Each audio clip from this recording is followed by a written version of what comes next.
You grab it every week expecting a taste of Europe. But what if the cheese in your fridge is actually a meticulously engineered imitation, designed to fool your senses? The cheese aisle in American supermarkets can be a pretty loud place. You're bombarded by the flags of Italy and France. You see words like quote 1 and quote 2 alongside pastel illustrations of rustic farmhouses and wooden wheels. The packaging promises you an old-world charm at an everyday price. You take a block home expecting a taste of Europe. Instead, you get something that tastes more like the idea of cheese rather than the real thing. Before we start naming names, there's one truth you need to understand. The quality of cheese doesn't come from the picture on the package. The quality of cheese comes down to three things: the milk, the time, and the level of intervention. Real cheese relies on high-quality milk and time. Industrial cheese, on the other hand, is built on intervention. The industrial solution is clever, you have to give them that. Instead of waiting for milk to naturally ferment and mature, companies essentially rebuild cheese from its component parts. Emulsifiers are added to give the cheese its signature stretchiness. Stabilizers are used to control how it melts. Reconstituted milk often takes the place of fresh milk, all in the name of efficiency over tradition. If you've never tasted anything different, you might not even notice the difference. And honestly, a lot of people don't. Today I'm going to break down the differences between real, naturally made cheese and the brands that are basically large-scale industrial dairy products. Let's start with Great Value, Walmart's budget-friendly house brand. A Great Value cheese melts like cheese and pulls like cheese, but when it's cold, it has the distinct texture of a rubber band. It has a certain springiness to it, a kind of engineered elasticity.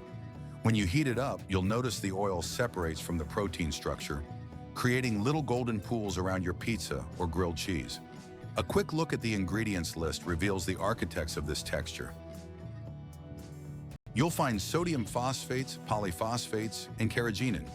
These are emulsifying salts that are specifically designed to keep the fat and protein bound together during heating. In many of these products, milk powder appears on the ingredient list before fresh milk, which tells you the base is reconstituted milk, not fresh. Sometimes palm oil even makes an appearance, contributing to that greasy separation you see. Potassium sorbate is added to extend the shelf life far beyond what natural fermentation would ever allow. This cheese isn't dangerous, and it's not a scam. It's just a soulless product, optimized for performance, not flavor. Sitting right next to the Great Value brand, you might find another store's offering that looks a bit more trustworthy. But look closely at the cheaper options from a brand like Kroger, and you might see the words underscore, quote underscore 3, underscore. It's an unromantic term that tells you the honest truth about what you're buying. The ingredients panel reveals things like sodium citrate, cellulose, and modified starch, all included to bulk up the product. The sodium citrate acts as the main emulsifier, while cellulose is an anti-caking agent to keep shreds from sticking together. Some of these products contain as little as 51% actual cheese, with the rest being a mixture of water, vegetable fat, and other functional additives. Beta-carotene is often added to give it that yellow color consumers have come to expect from cheese. It melts beautifully and slices with ease, but it never truly ages or develops character. It practically vanishes into a piece of warm bread, leaving behind only its texture. At the end of the day, the budget yellow cheese from your local supermarket almost always wins on price. For families watching their grocery bills, price matters. But these store-brand cheeses often sacrifice character for the sake of consistency. The ingredients list frequently starts with skim milk instead of whole milk, a cost-cutting measure that then requires the addition of milk fat or even vegetable oils to compensate. Calcium chloride is used to artificially harden the curd. An enzyme called lysozyme inhibits the growth of unwanted bacteria, but in doing so, it also prevents the beneficial bacteria that give cheese its complex flavors during the aging process from doing their job. Acidity regulators, like citric acid and lactic acid, are added to mimic the tangy flavor of natural fermentation without the long, costly wait. The texture of this cheese bends and flexes instead of crumbling. Its flavor never changes from one month to the next. In contrast, traditional artisanal cheeses change with the seasons and the pastures the cows graze on. These mass-produced blocks eliminate all that beautiful seasonality and variation. The pre-sliced versions serve a different but related purpose. They are engineered for sandwiches that need to be made fast, without any fuss. The slices separate from each other perfectly. They never stick together or tear. They lie flat, melt with perfect uniformity, and never clump up. But that kind of obedience doesn't come from milk alone. It comes from phosphates and stabilizers. After powdered milk on the ingredients list, you'll find additives that give it that signature plastic-like elasticity. Carrageenan is often included to provide structure and prevent moisture from separating. Some of the most delicate-looking products even contain starches as a filler, dropping the actual cheese content to as low as 40 to 50%. The uniformity is impressive in a way. Each slice weighs exactly the same and melts at precisely the same rate. There's a value to that convenience. Nobody can deny it. But food that never causes any trouble also rarely offers any surprises.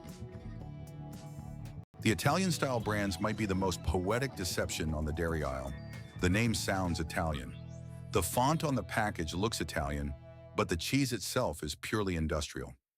Many of these products are Italian-style cheeses, not actually made in Italy. The ingredients often list thermized or UHT milk instead of raw milk, a process that kills off the natural microflora essential for authentic flavor. Citric acid is a common shortcut, replacing traditional starter cultures. The cheaper mozzarella from these brands often contains modified potato starch to absorb excess moisture and create a firmer texture. Real fresh mozzarella shouldn't need any added starch. A cocktail of preservatives like potassium sorbate or natamycin extends the shelf life to several months, whereas an authentic Italian mozzarella barely lasts a week. This kind of cheese works perfectly fine in a baked ziti, where high temperatures and other ingredients can mask its imperfections. But if you close your eyes and hope for the flavors of Florence or Parma, you're not going to find them here. Kraft, on the other hand, requires a more nuanced look. As one of the largest dairy corporations in the United States, some of its higher-end products are genuinely solid. However, Kraft's most affordable cheeses are built for scale, not for artisan flavor, relying on standardized milk, rapid processing, and minimal aging to hit a low price point.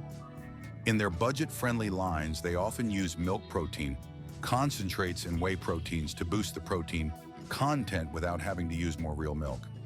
The additive annatto, sometimes listed as E160B, ensures a uniform color across different batches, and calcium chloride, or E509, helps compensate for seasonal fluctuations in milk quality. The starter cultures used are fast-acting commercial strains designed for efficiency, not complexity. These cheeses are aged for just 4 to 6 weeks, a far cry from the traditional 3 to 6 months. They aren't bad cheeses, really. They're just neutral. They actually contain fewer additives than many store brands like Great Value or Lucerne. They perfectly fill the space that cheese is supposed to occupy on a sandwich or a plate, but they don't leave any lasting impression. At this point, you might think the entire cheese aisle at the grocery store is a lost cause, but that would be too easy and, frankly, unfair. Because in those same stores, on those same shelves, for nearly the same price, you can find cheeses that still remember what milk is supposed to taste like. A perfect example is Cabot Creamery. The brand succeeds not because it's reinventing cheese, but because it refuses to overcomplicate it. Milk, salt, bacterial cultures, that's the core. It's all about a clear origin and minimal intervention. Look at the ingredient list on a block of Cabot cheddar, and you'll be struck by what's not there. No strange additives beyond natural coloring, no modified starches, no vegetable oils, no milk powder as a primary ingredient. The label is refreshingly simple: pasteurized milk, salt, cheese cultures, and rennet. The calcium chloride they sometimes use is added in minimal amounts, strictly to help the curd form properly, and it's one of the few additives widely accepted by traditional cheesemakers. The coloring annatto, used in their yellow cheddars, is a natural and traditional dye derived from the seeds of the achiote tree. Cabot cheese tastes like real dairy. It's not a simulation or an abstract concept of cheese. It holds its structure when cold and becomes soft and melty under heat without separating into a greasy mess. It tastes like something from a pre-industrial American childhood, before grocery chains started treating texture as a problem to be solved and aging as just another cost to be cut. Tillamook chooses a different path to quality: time. Their aging process is slow and deliberate. In the world of mass production, time is money, but it's also the one ingredient that creates a depth of flavor that can't be faked. When cheese is aged properly, moisture evaporates, the saltiness concentrates, and the aroma intensifies, creating a complex and satisfying taste. The ingredient list for Tillamook often mirrors the beautiful simplicity of Cabot: pasteurized milk, salt, cultures, rennet, and sometimes annatto for color. What sets Tillamook apart isn't some exotic ingredient. It's about what they don't add and what they do allow to happen naturally: the passage of time. Their cheddars are aged anywhere from 3 to 6 months, or even longer for their special reserves, in temperature-controlled rooms. This allows for the development of calcium lactate crystals, which provide that delightful, subtle crunch when you take a bite. Those little white specks aren't mold or a defect. They're a hallmark of a cheese that has been allowed to mature properly. No stabilizers are used to halt this natural, flavor-building process. For a pure taste of craftsmanship, Tillamook cheeses are best enjoyed cold, straight from the block. It's perfect sliced thin on a charcuterie board, cut into small chunks with fresh vegetables, or just enjoyed on its own, with quiet flavor notes that don't need to scream to be heard. And now, for the most important question: how can an average shopper tell a cheese like this apart from the others without having to become a dairy expert overnight? Start with its behavior. Real cheese offers some resistance when it's cold. It breaks apart with an irregular, crumbly fracture. Industrial cheese, on the other hand, just bends or peels away in plasticky sheets. Real cheese has a scent. Sometimes it's faintly grassy, sometimes milky, sometimes it just smells of maturity and age.